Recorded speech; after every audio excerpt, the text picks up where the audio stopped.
One is to disassemble the Xbox 360 shell. Now this is a little complicated, but we have a link to some videos that should help you through the process. Took us about 45 minutes to an hour. We broke off some clips. It will probably never reassemble again, but it's definitely voiding your warranty, so just be aware of that. Also, something else to remember, keep your AV cables to your Xbox plugged in. The Xbox has a tendency to shut off if it's not plugged in, so when you're doing a firmware flash, you can really cause some really major problems. So after that, what we need to do is make a backup of the original firmware, orig.bin.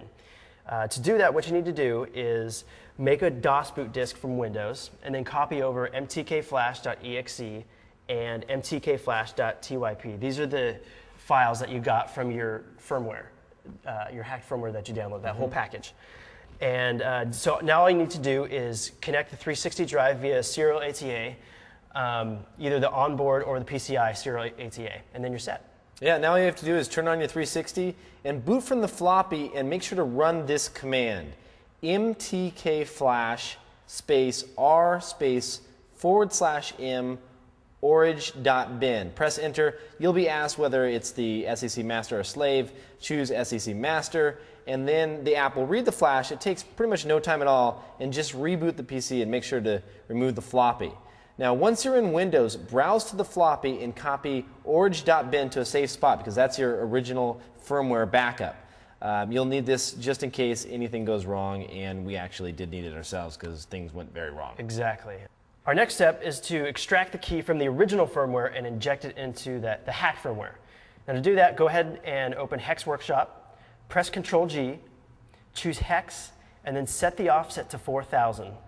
Click Edit, select Block, then select Hex, enter 200, right-click, and then select Copy. And now go ahead, open Extreme30.bin, and repeat, but paste it instead of copying it. Save it as broken.bin, and you're good to go. Our last step in hacking the 360 is to reflash the Samsung drive with the hacked firmware. Just copy broken.bin onto the floppy and boot from it. Type mtkflash space w space /m space broken.bin, press enter, and the Xbox 360 is hacked.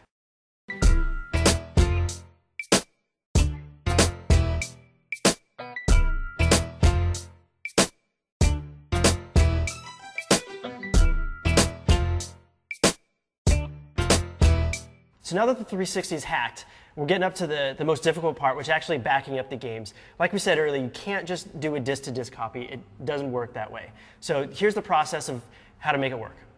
Go ahead and burn the activate.iso out to a DVD plus R.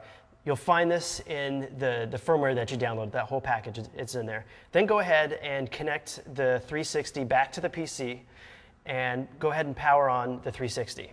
After the ISO has been burned out to the DVD, go ahead and put it into the 360. Wait 5 to 10 seconds and remove the DVD from the 360, and now you're in the 0800 mode. Now turn on your PC and boot into Windows. Insert the original game disc into Windows and wait for it to show up under My Computer. Run DVD Info Pro and enter the 4 custom CDB commands. Now you'll notice here that the only thing that's changed between these 4 different rows is the second to last column, where it's 01, 03, 05, and 07. Then save the hexadecimal display as bin file ss.bin. All right, so let's run DVD Info Pro again. This time we're going to extract the PFI sector. From the Advanced Commands menu, choose Send Custom Command. Then from Preset Commands menu, choose 00H Physical Format Information from under the Read DVD Struct Commands heading. Click Send and save the hex display as pfi.bin. Now we're going to use DVD Info Pro again to extract the DMI sector. From Advanced Commands, choose 04H Disk Manufacturing Info, and then save hex display as DMI.bin. Now it's time to create your game backups. So the first thing you need to do is make sure that you're still in the 0800 mode, and you do that just by not turning off your Xbox console. It's that easy. All right, so go ahead and insert the original game disk into the drive again and wait for Windows to detect the disk change. Go ahead and run DVD Info Pro again, enter the following custom CDB command to actually unlock the drive. It's FF080101. Now go ahead and run ISOBuster, right-click on DVD and select Extract from To. Now just enter the LBA number depending on what type of Xbox game it is.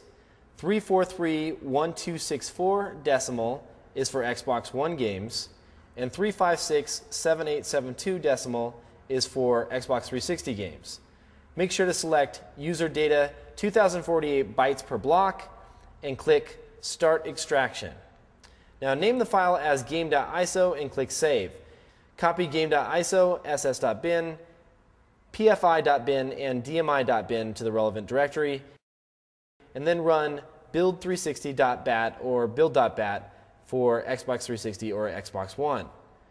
Now just burn it out with clone CD and choose image.dvd file, and you're set to go.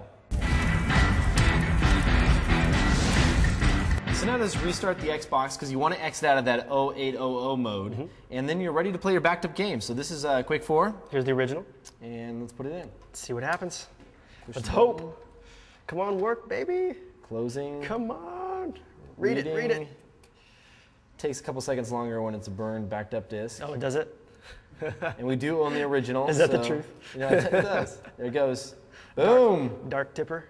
And Come on, baby. Come on. Please. It's Yes! Done deal. Done. Awesome. Fuck yeah. Done.